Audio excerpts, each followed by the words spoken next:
I was looking through some statistics earlier on because I know that you've talked quite extensively on relationships and sexless relationships. I found this stat that says a 2022 study by Relate, a UK-based counselling network, found that 26% of people in relationships were having sex less than 10 times per year and 8% were having no sex at all. This is a stark rise from 2018, where the numbers were quite significantly lower than that. It seems like as a society, we're getting increasingly sexless. Yeah. So the question is, where's the problem? Is the problem in the body or is the problem in the mind? Now, being the kind of guy I am, I'm going to shift us to the mind. I'm sure sometimes there are bodily issues and, they deserve attention too. But if I can talk about the mind, why is it that sex is easier at the beginning than in a long-term relationship? One of the leading answers is anger. It's not very easy to have sex or want sex with someone that you're angry with. And in many relationships, there's a lot of stored anger that neither party knows is there. And that anger has come from micro incidents of disappointment. Someone didn't quite call when they said they would. Someone didn't laugh when they might have done. Someone didn't show generosity when it might have been required. And these things get stored up. And the result of too much of this is that you don't want someone going anywhere near you. Contempt. Because you're furious. You're essentially furious. But in the way of these things, you don't know you are. You don't know you're furious. Again, the mind is not obvious to itself. So, if you want to have more sex, don't just invest in candles and fancy linen. A quite useful thing to do is to go and have dinner with your partner and say to them, we're both going to ask each other how we've annoyed each other. Because we have annoyed each other, not because we're evil people, but because we're human and we're in a relationship. And no relationship survives more than an hour without a build-up of frustration. And the more we can let out that frustration at the dinner table, the more it won't, create a blockage in the bedroom.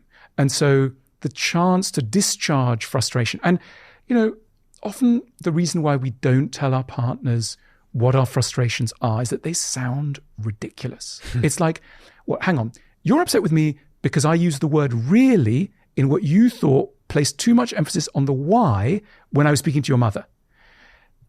Are you crazy, right? You are laying yourself open to your partner pointing to you going, are you crazy?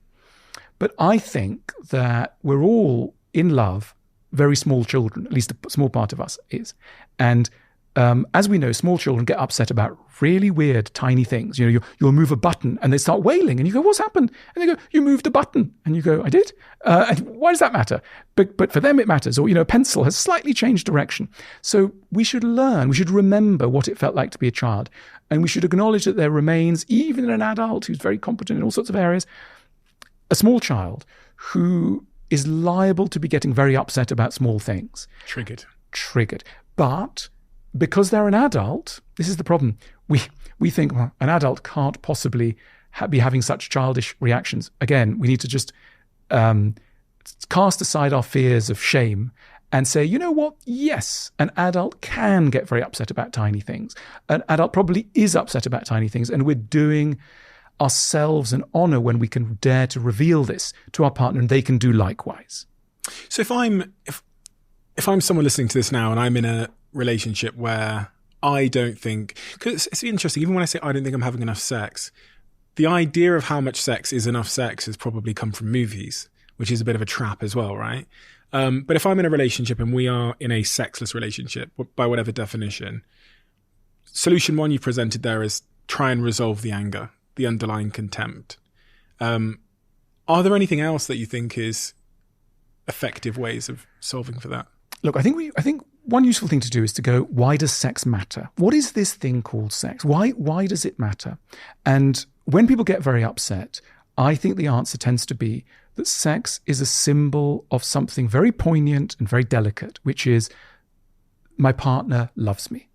And the reason why it becomes such an acute issue is that they cannot hold on to the idea that the partner might love them and might not want sex. This is psychologically impossible. Now, it is important to say, it is possible. It is possible that your partner both loves you and doesn't want to have sex. There could be other reasons. They're feeling unwell, So And then we can ask ourselves, what does sex really aim at? Sex aims at intimacy.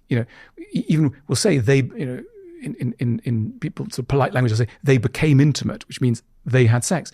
So what we know about sex is that the really exciting thing about sex is not the sex bit, it's the intimate bit. It's the idea that someone is without their guard. Most of the time we approach other people with our guards on. And in this very rare and unusual thing we do, we meet another human being in a vulnerable state. And this is such a relief from the normal limitations of life. And there are other ways of doing this.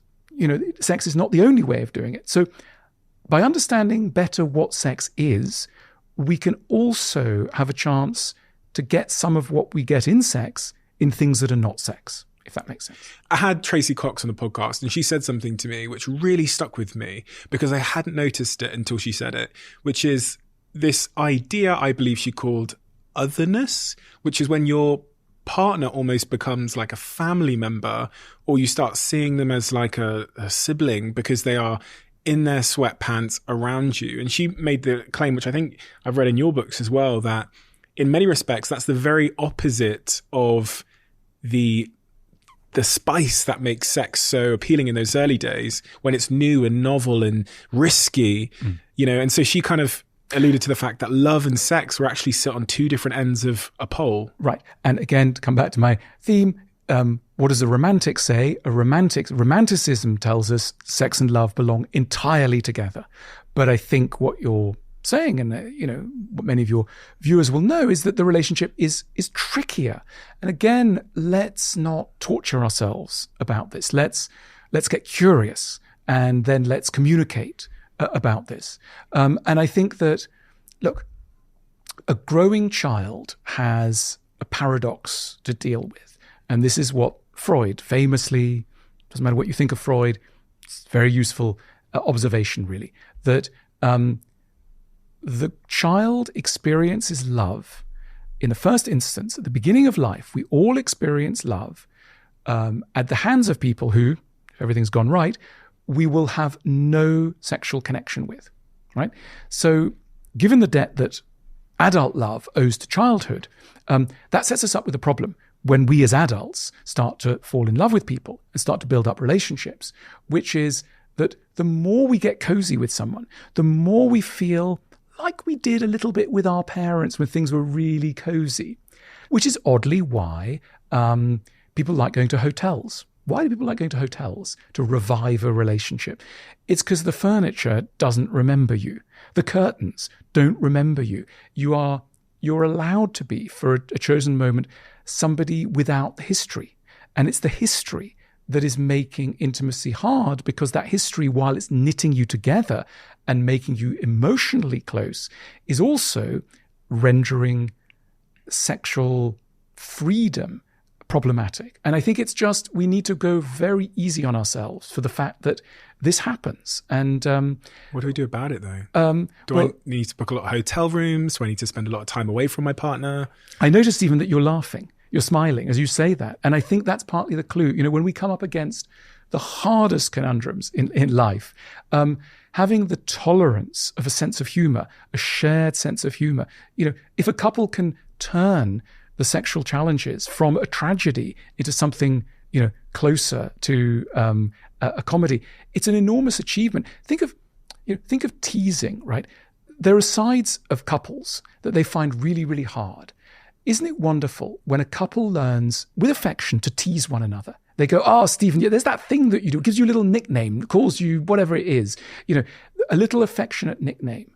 That's a wonderful moment, because it means that irritation has been sublimated into tender, compassionate understanding for why someone is as difficult as they are. So the best thing we can do with our irritations with our partners is to be able to tease our way out of them.